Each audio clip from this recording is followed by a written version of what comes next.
Bismillahirrahmanirrahim. Alhamdulillahirabbil alamin wassalatu wassalamu ala rasulil karim nabiyina Muhammadin wa ala alihi wa ashabihi ajmain wa man istanna bisunnati ila yaumiddin amma ba'du. Ikhwati wa akhwati rahimakumullah. Assalamualaikum warahmatullahi wabarakatuh. Pertemuan ini merupakan pertemuan kita yang ke-17 dan kita akan memasuki bab baru yaitu babul ma'rifah wan nakirah. Untuk sesi ini akan saya bacakan separuh dari bab ini dan sebagiannya lagi nanti insya Allah di bab atau di sesi ke-18. Kita lihat dulu baitnya, kemudian kita bacakan. Al-ma'rifat wan nakirah. Wa'lam hudita rushda anna al-ma'rifah khamsatu asya' inda ahli al-ma'rifah wa hiya ad-dhamiru thumma al-ismul alamu fadhul adati thumma al-ismul mubhamu wa ma ila ahadi hadhil arba'ah udhifa fafhamil misala watba'ah nahu ana wa hindu wal gulamu wa dhaka wa ibnu amminal humamu. Baik, kita bahas satu persatu, di mana bait pertama berbunyi wa alam hudita rusyda annal ma'rifah khamsatu asya' inda ahlil ma'rifah. Di sini yang mana artinya adalah ketahuilah, kemudian beliau mendoakan kita sebagai pembaca dari nazam ini, hudi tarusyda, semoga engkau diberi petunjuk olehnya. Annal ma'rifah, bahwasanya isim ma'rifah itu khamsatu asya, ya. Di sini hamzahnya dihilangkan untuk tujuan wazan. Asalnya adalah khamsatu asya'in, yakni ada 5 hal. Inda ahli ma'rifah, yakni menurut para ulama nahwu. Di sini penulis itu Ibnu Abbah menyebutkan bahwasanya isim ma'rifah itu ada 5, dan ini tentu di kalangan ulama berbeda-beda. Ada yang mengatakan 6, ada juga yang mengatakan 7, ya. Dan di sini beliau hanya mencukupkan dengan 5 hal saja. Sebetulnya ada totalnya ada 6, hanya saja nanti kita lihat isim isyarah dengan isim mausul beliau jadikan satu, menjadi satu kategori yang disebut dengan isim mubham. Hakikatnya ada 6, dan beliau tidak menyebutkan yang ketujuh yaitu munada, ya, karena munada ini memang baru disebutkan oleh Ibnu Malik. Adapun sebelum beliau tidak pernah disebutkan bahwa munada ini, atau mereka masih memperselisihkan apakah munada ini termasuk ke dalam isim ma'rifah atau tidak. Kemudian beliau menyebutkan satu persatu. Yang pertama adalah wahiyad dhamiru tsumma lismul alamu, ini yang kedua. Fadul adati, yang ketiga. Tsumma lismul mubhamu, ini yang keempat. Yang kelima nanti disebutkan di bait selanjutnya, yaitu yang pertama dhamir, atau yang kita kenal dengan kata ganti seperti huwa, kemudian ana, kemudian anta, ya, dan seterusnya. Ini semua adalah isim ma'rifah, sehingga tidak pernah satupun dhamir itu dianggap umum. Ketika kita sudah mengatakan misalnya nahnu, maka nahnu yang dimaksud sini sudah tertentu, bukan orang lain, yakni saya dengan beserta dengan orang lain, atau saya bersama engkau. Begitu juga kalau saya sudah mengatakan anta, maka anta yang dimaksud ini adalah lawan bicara, bukan orang lain. Maka domir ini termasuk ke dalam isim ma'rifah. Kemudian yang kedua, tsummal ismul alamu, yaitu isim alam, nama. Nama di sini tidak dibatasi hanya nama orang, bisa juga nama tempat, nama kota, kemudian nama eh, mungkin kita memberikan hewan kesayangan kita nama, itu juga termasuk ke dalam isim alam. Maka setiap benda atau manusia yang diberi nama, maka nama tersebut hakikatnya adalah isim ma'rifah. Sama seperti Zaidun misalnya, atau Amrun, ya, atau Bakrun, atau Bishrun, ya. Ini semua adalah isim alam dan dia termasuk isim ma'rifah. Kemudian yang ketiga, fadul adati, yang memiliki adat. Yang dimaksud dengan adat di sini adatut ta'rif, yaitu alif lam.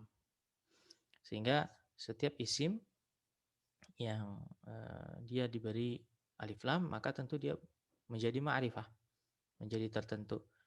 Misalnya kitabun kita beri dengan didahului oleh al-kitabu, maka al-kitab ini adalah bukan sembarang buku, yakni buku yang dimaksud oleh pembicara, buku yang sama-sama sudah diketahui oleh pembicara dan lawan bicara. Kemudian yang keempat, tsummal ismul mubhamu, itu isim yang samar, yang mubham. Yang dimaksud ini adalah isim isyarah dan isim mausul. Isim isyarah dan isim mausul. Kenapa disebut isim mubham, yaitu isim yang samar? Karena kedua isim ini dia membutuhkan lafaz lain yang membuatnya menjadi ma'rifah. Ya, misalnya isim isyarah ini dia membutuhkan musyarun ilaih, yaitu benda atau orang yang ditunjuk. Misalnya hada, hada artinya ini. Hada ini masih samar. Apakah hada yang dimaksud itu adalah misalnya buku atau pena atau meja? Belum diketahui sampai muncul atau disebutkan musyarun ilaih, yaitu benda yang ditunjuk. Misalnya hadal kitab atau hadal qalam. Ya, maka al-qalam inilah disebut dengan musyarun ilaih, benda yang ditunjuk yang menggenapi, yang menyempurnakan makna hadza. Demikian juga dengan isim mausul, itu kata sambung. Tidaklah dia disebut isim ma'rifah dengan sempurna, melainkan disebutkan lafaz yang disambung. Misalnya alladzi, ini kata sambung. Belum bisa dipahami apa makna alladzi, ya, karena maknanya hanya yang. Misalnya alladzi jaa, orang yang datang. Nah, baru ini bisa dipahami. Maka dia membutuhkan silatul mausul, ya. Silatul mausul, yaitu lafaz yang disambung, ya, oleh isim mausul tersebut. Yaitu berupa kalimat jaa. Jaa ini menyempurnakan makna alladzi. Sehingga sempurnalah maknanya ini sebagai isim mausul. Berikutnya, wama ila ahadi hadil arba'ah udhifa fafhamil mithala watba'ah. Kita susun dulu bait ini menjadi wama udhifa ila ahadi hadil arba'ah fafhamil mithala watba'ah. Dan yang kelima yaitu yang mudhof kepada salah satu dari empat tadi.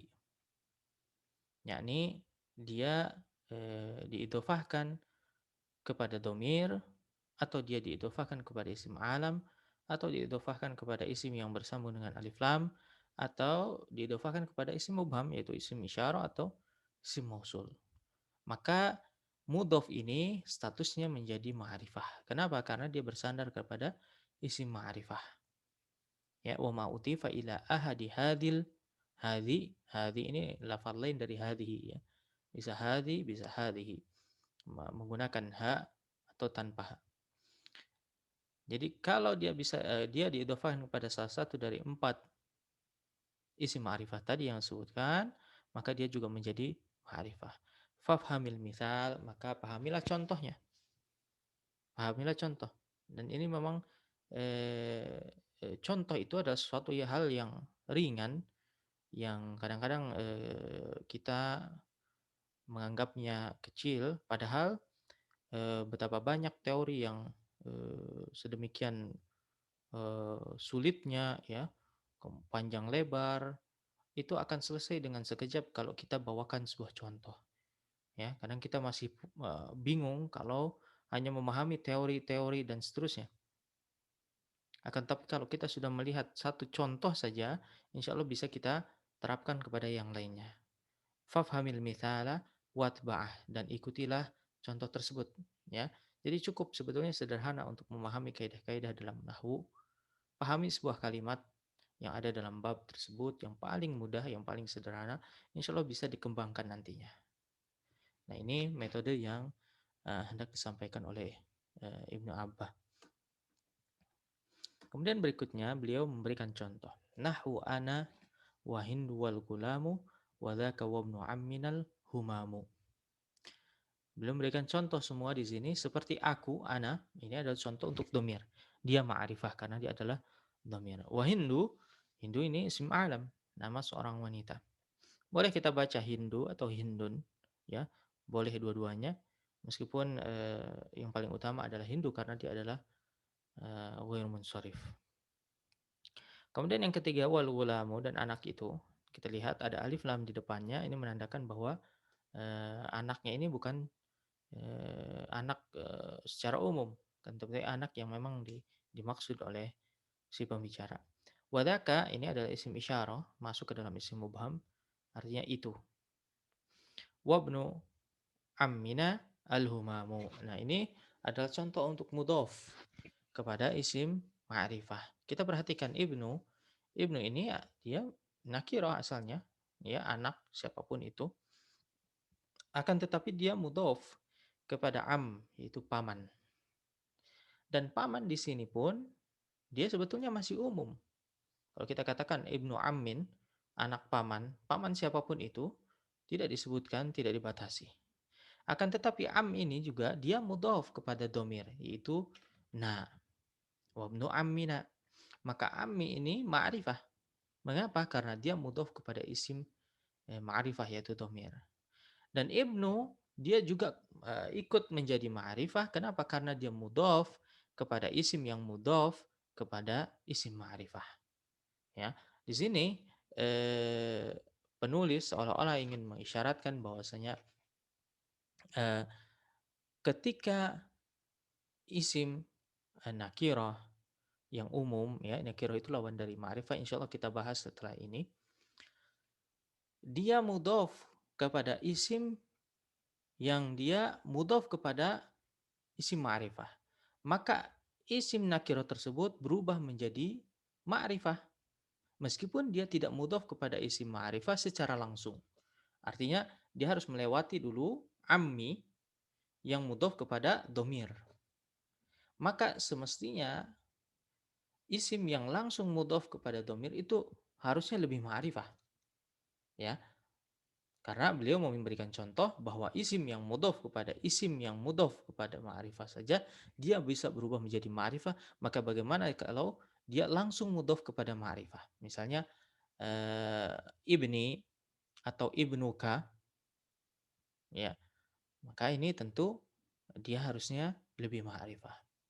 Dan beliau memberikan naat di sini, memberikan sifat al-humamu yang pemberani.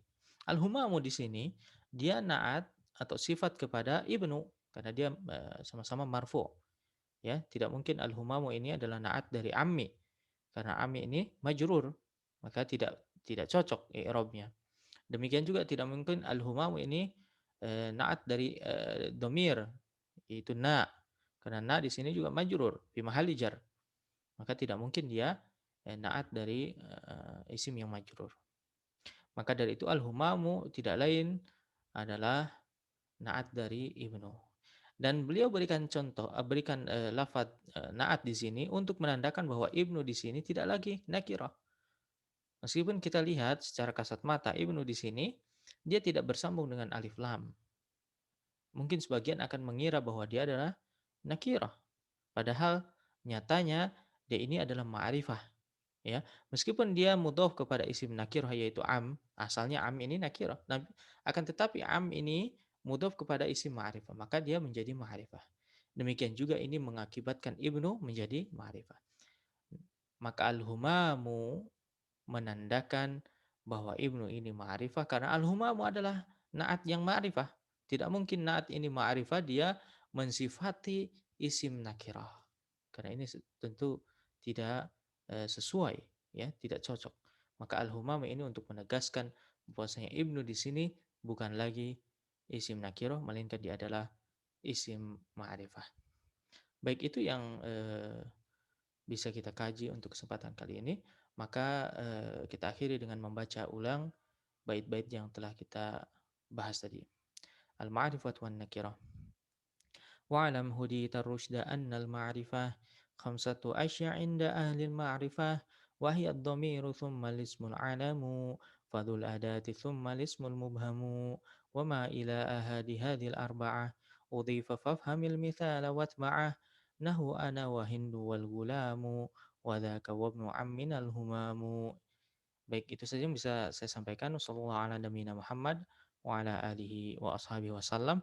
Assalamualaikum warahmatullahi wabarakatuh.